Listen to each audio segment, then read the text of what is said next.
flavorful biryani. Here is the ingredients.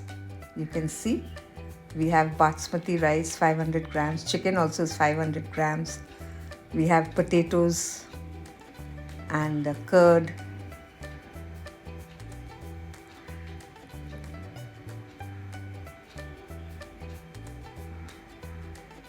This is basmati rice.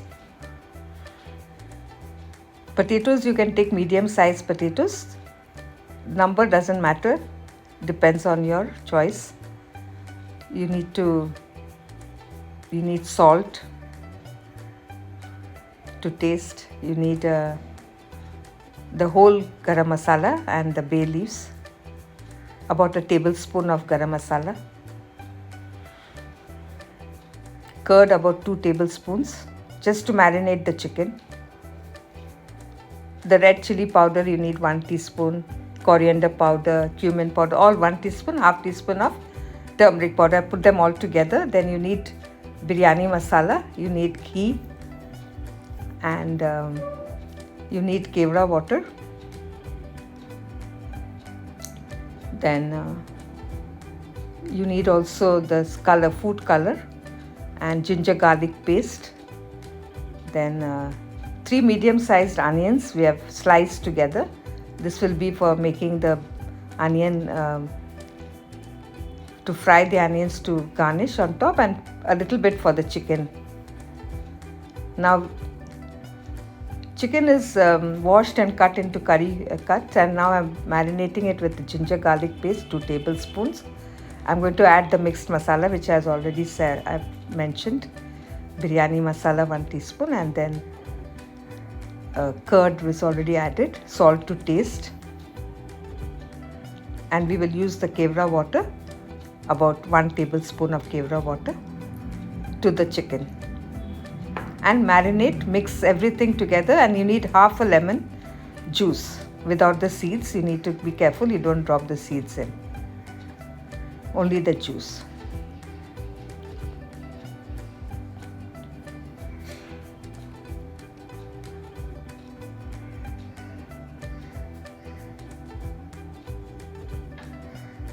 Now we need to mix everything together well. All the pieces must be well coated with this masala, and you can put it aside even for half an hour. If you put it aside, cover and keep for half an hour, it will do. Rest it for half an hour. Now you need to put up the potato for boiling in the cooker for 3 to 4 whistles on high, and then keep it on steam because we don't want the potatoes to be too cooked. It should be a little firm.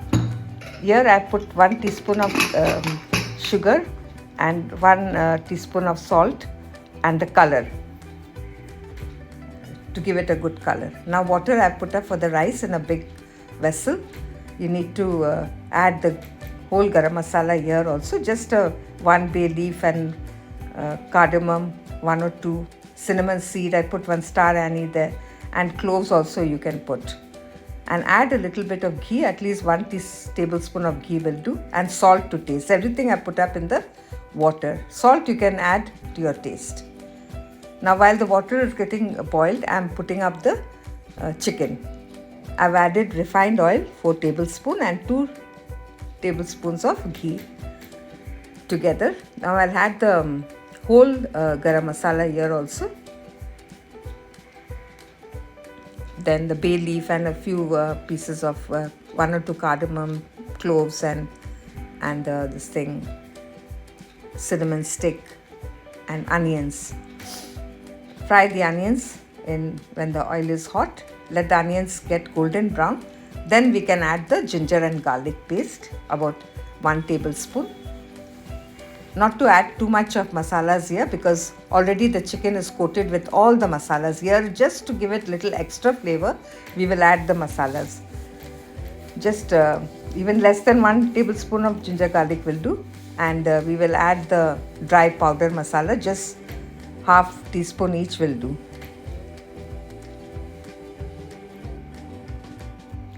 Everything, all the biryani masala, all half of teaspoon will do, just to coat it even more better in the chicken, give more flavor to the chicken.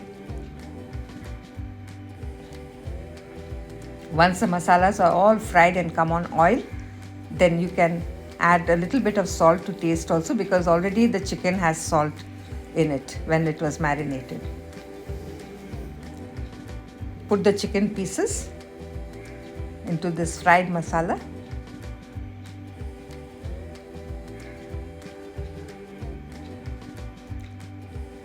The raw smell has to go before you add the chicken.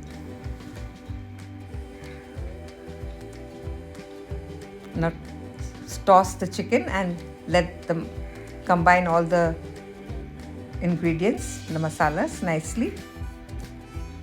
Toss and turn the chicken and coat it with all the fried masalas also. And once they are coated well, you can put it on low heat, because the chicken, all its juices will come. Now the water here is boiling for the rice. Now I'm going to add the soaked rice which I had just soaked it just before putting the water up. Now let this rice boil well in this water, in this flavored water, and we mustn't keep on stirring the rice, because it will break. Once the rice is put, just once you just lightly turn it and then leave it like that. Cover and leave for the rice to cook. Only 90% of the rice has to cook, not overcook the rice. Now we will check the rice. It has already become very long, the grain, and I've seen that it is 90% cooked. So I'm going to strain this rice and I'm going to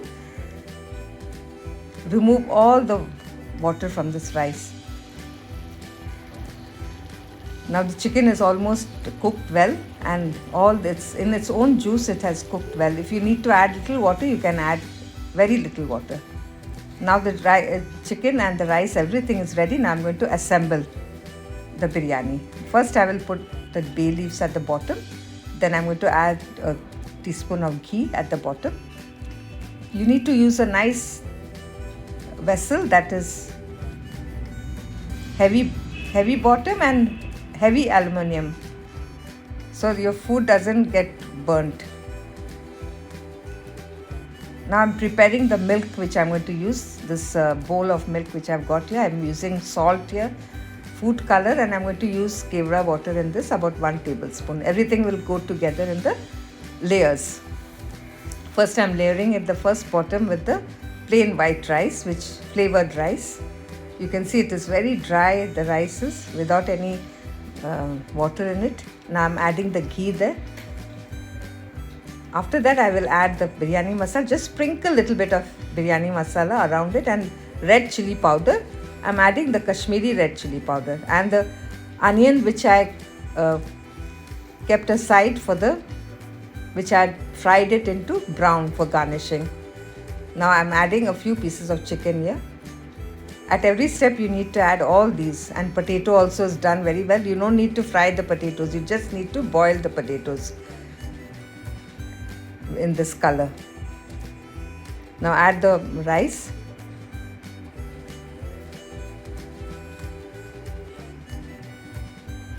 Put the ghee. Add the water, the milk. This is milk with all the flavors in it, the color and the kevra, salt, everything. So that at every layer you put this, you will get the correct taste for the salt. Sometimes the salt gets less, so that's why this idea is better. And the fried onions also goes in, then the biryani masala and the red chili powder.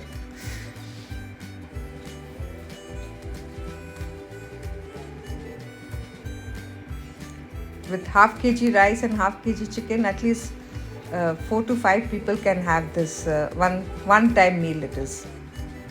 You can increase and decrease the quantity. Now at this point I am adding all the milk on top, because milk makes the rice very nice and soft, not over soft, but soft enough. It should not be too stiff also. I've used all the different ingredients which I've been using in all the layers. Now I will cover and I will keep it on very low flame and put a weight on it. This will remain on the stove till you get a good aroma coming from here and the steam coming right up. Then you know that your rice is done and it is got incorporated with all the flavors. The steam will come right up. When you're taking out the rice, you will see how the smoke is coming. So that all these ingredients are well incorporated and combined well together. The biryani is very flavorful and ready to eat. Biryani eaten hot is the best. Try this recipe.